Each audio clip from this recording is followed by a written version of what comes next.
Hello, hello, hello! Magandang araw! Welcome to my channel. Ako nga pala si Mystico Moreno or in short, Mismo. At dito sa aking channel, we will manifest love and light sa inyong Tagalog love reading ngayon na Mismo. Okay, so ang gagawin natin today ay ang inyong love reading para ito sa lahat ng Aquarius. Okay, so sana mag-resonate. Again, just a reminder that tarot and oracle readings like this are general readings or for the collective, so it may or may not resonate with everyone. So depende kung natap ko yung energy ninyo. So take whatever resonates, leave the rest behind. Kapag hindi talaga, huwag pilitin. Abangan nyo na lang yung mga susunod ko pang love reading, baka yun ay mag-resonate na sa inyo. Or panoorin nyo yung mga previous posts dito sa channel, baka isa din ay mag-resonate sa inyo dahil ang tarot and oracle readings naman talaga ay timeless. Okay, so bubunot ako ng 6 cards from this deck. 2 for the recent past, 2 for the present, and 2 for the near future. And then we will clarify it further using the other deck. Okay? So, yan. Simulan na natin. I'll get the 4th card dahil April ngayon. So, recent past, 6 of Wands. And 4 of Cups.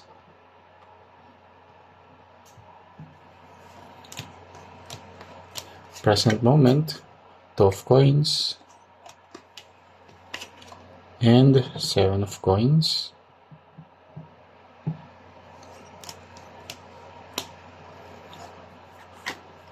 The near future, there's a Knight of Swords and King of Coins. Okay. Bottom of the deck, we don't see coming, is a 10 of Wands. So that's the energy na hindi nyo napapansin pero it's happening between you and your person. So, see, you might be dealing with any sign. Okay, so wala namang parang very strong energy na nasasagot dito kung ano yung specific sign niya. But anyway, so in the recent past, so you have the 6 of Wands, which is a card of victory and overcoming challenges. Okay, and then with the 4 of Cups, ang nakikita ko dito is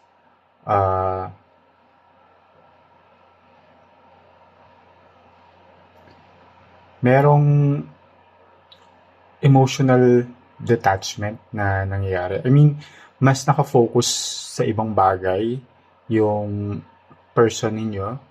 Okay? Kaya parang feeling nyo hindi rin kayo napaprioritize. But at the same time, di ba, you have the 6 of Wands, which shows naman na you support each other naman. Pero parang may nabibigay lang na impression sa inyo in the recent past dahil nga may mga ibang priorities siya. Okay? Na what I see here is work-related, family-related. Alam mo yun, parang nagtatrabaho siya mainly because he or she wants to support his or her family. Okay?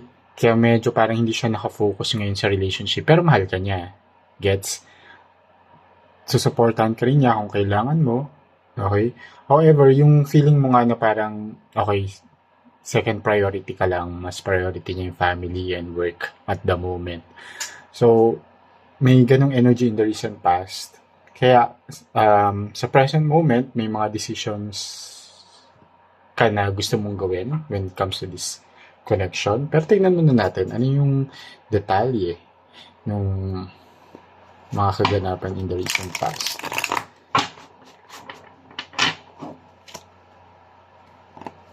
And habang binabalasa ko to, gusto kong magpasalamat sa lahat ng Aquarius na patuloy na sumusuporta sa Mystico Moreno channel. Thank you so much po. Super appreciated.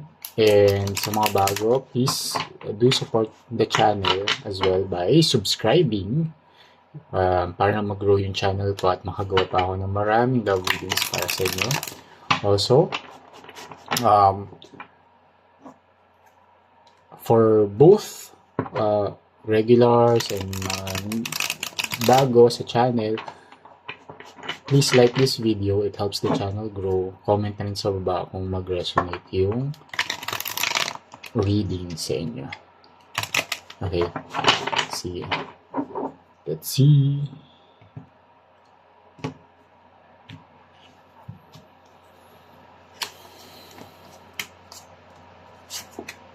Okay, Six of Swords.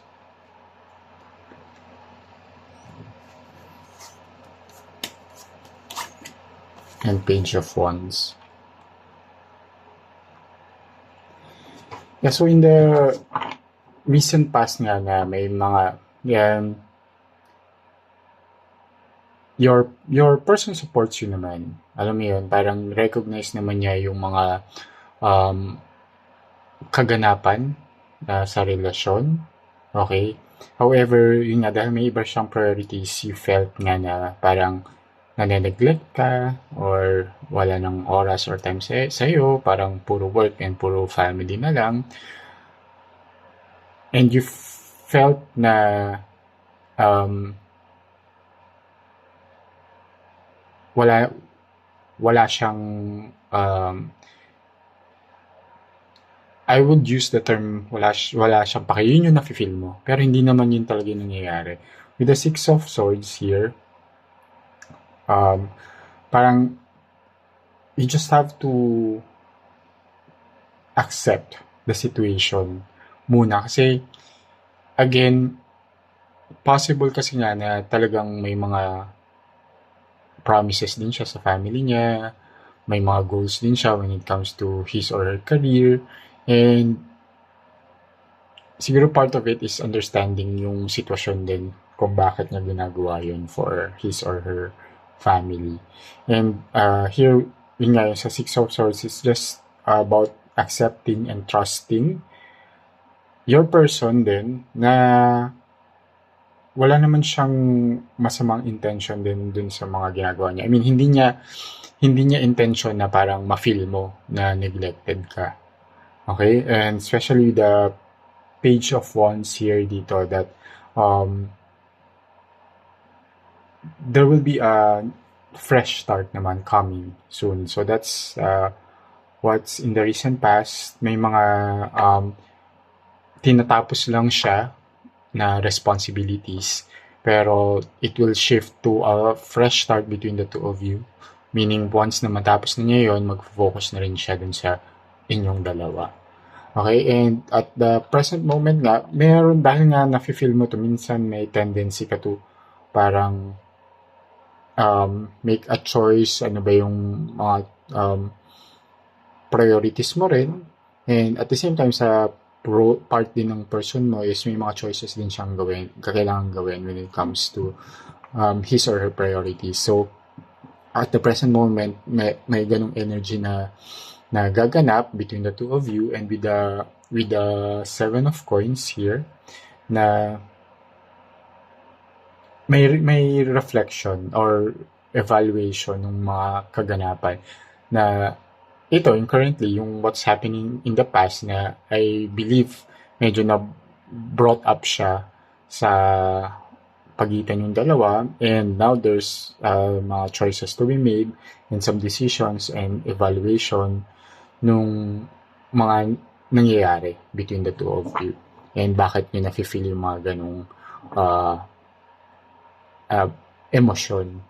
Okay, so tingnan natin the present moment ay yung detalye nito.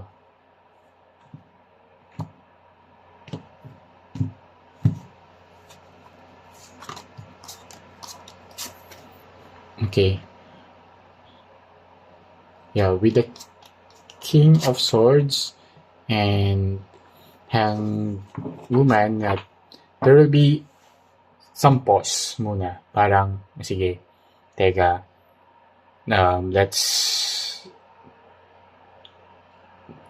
parang hindi siya take na magbe-break kayo or what, pero parang hihingin nyo muna ng space ang bawat isa to really think about it para tama rin yung magiging desisyon, tama rin yung magiging choices.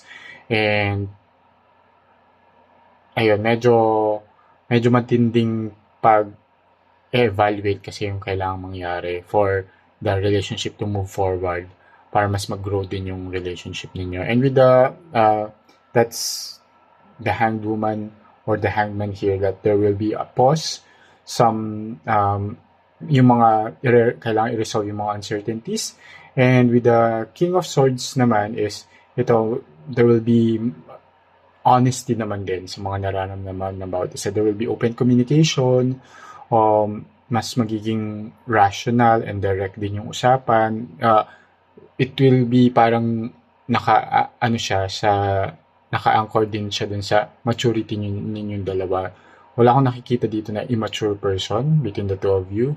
And kaya ikaw din, nafe-feel mo siya pero naiintindihan mo at the moment yung sitwasyon o bakit may mga iba siyang priorities. Pero at the same time, nalulungkot ka or gusto mong magkaroon ng balance man lang. Like here with the King of Swords, you want na magkaroon din ng alam mo yun, yung sincerity towards the relationship. Okay? And in the near future, with the Knight of Swords, mas po-progress naman tong mga plans ninyo as a couple when it comes to balancing or weighing the priorities, and hindi na siya yung kasi medyo in the recent past and at the moment, syempre nagkakaroon ng evaluation. Parang medyo imbalance pa rin naman yung pag when it comes to the priorities nga ng person ninyo. So here with the Knight of Swords, there will be more progress when it comes to that. And with the King of Coins, mas magkakaroon ng action. Yung hindi lang siya mga pinlano, sinabi, sige gagawin. Pero in the near future naman, there will be an action with regards to yung mga pinag-usapan nyo at the present moment. And there will be more abundance sa relationship, and mas magkakaroon nga ng growth between the two of you. Pero tingnan natin ano pa yung detalye.